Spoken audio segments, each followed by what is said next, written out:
anything you want to me, but you stay away from Abby. Easy now. Cool your jets. I was just introducing myself to your lovely companion. Yeah, well, introductions are over. This is the last time you talk to Abby, ever.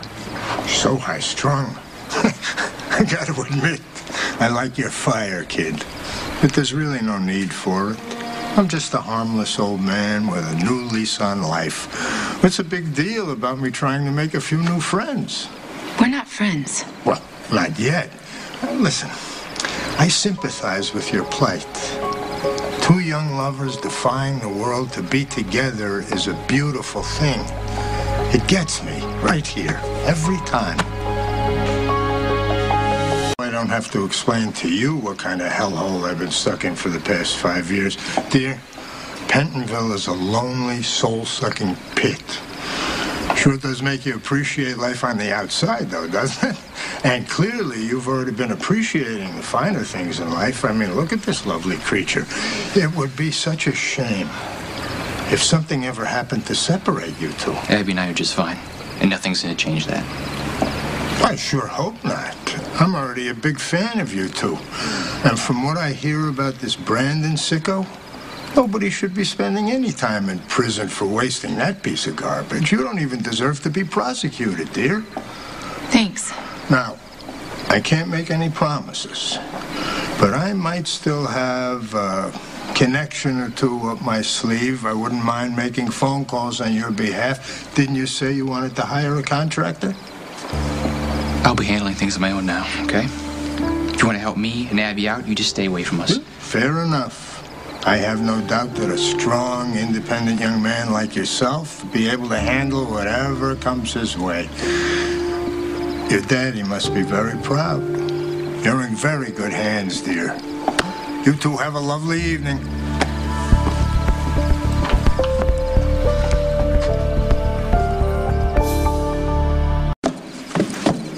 Hey, Christina?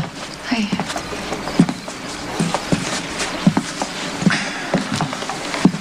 What's going on?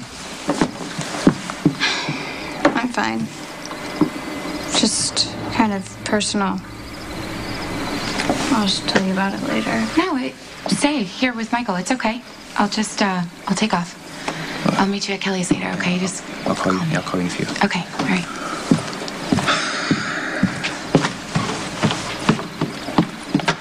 What's going on, Christina? I don't get why you're still hanging out with her. All right, let's not worry about Abby right now, okay? Just tell me what's going on with you. Sorry. It's stupid. Christine, it's me. You can tell me anything. It's about my friend, Meredith. Meredith Hillier, right? She goes to Madison. She okay? She's fine. She's great, actually. She was waitlisted at Princeton, and she just found out today that she got in. My friends thought there was no way in hell. Okay, and you're not happy about it? I am. It's just, I'm so waitlisted at Yale, and it's becoming more and more obvious that I'm not gonna get in. Okay, well, you don't know that yet. I mean, there's still time, right? You don't get it, Michael. I let my deadline pass to declare for Wesleyan, which means that I lost my place. So now, if I don't get into Yale, I'm basically a total failure. I don't know what I'm gonna do.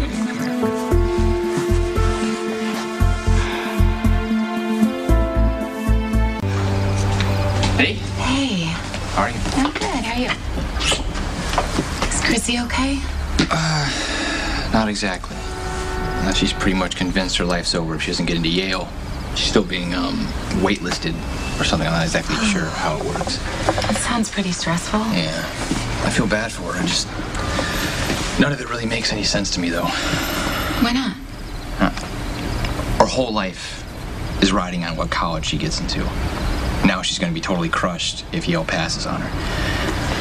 Well, I don't think it sounds that strange. I think you probably understand her situation a lot more than you think. What do you mean? Well, I think what Chrissy's going through is pretty similar to your drive to join the mob. I mean, you're trying to prove yourself. You feel like it's the only path you can take, to the extent that you really don't even want to consider the alternatives. Just like Chrissy doesn't want to consider the alternatives to Yale. Are you comparing Yale to the mob? You know what I mean. And honestly, I think you're both wrong. You're 19, Michael. You've still got your 20s ahead of you and your whole life after that. I mean, most people change up the course of their life 3 or 4 times before they even turn 30. You know, new jobs, new towns, new ambitions, whatever it may be. But you and Chrissy both seem like you think that there's only one road.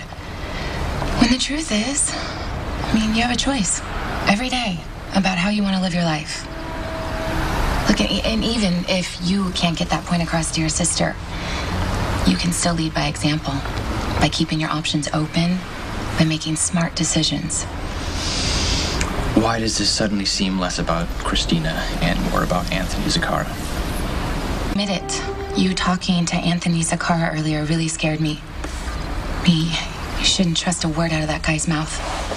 I have good instincts about people like that, okay, because of the time that I spent with Brandon. Look, Anthony set up Brandon's murder. Okay, that means he knows who the killer is and how to find her. Look, all I'm trying to do is help. I want the charges to go away more than anything. What? I went to Johnny's earlier today to ask him about the same thing. He claims that he doesn't know anything more than we know about the hit woman. What did your instincts say about Johnny? I mean, he has an agenda, but his goals are different than his father's.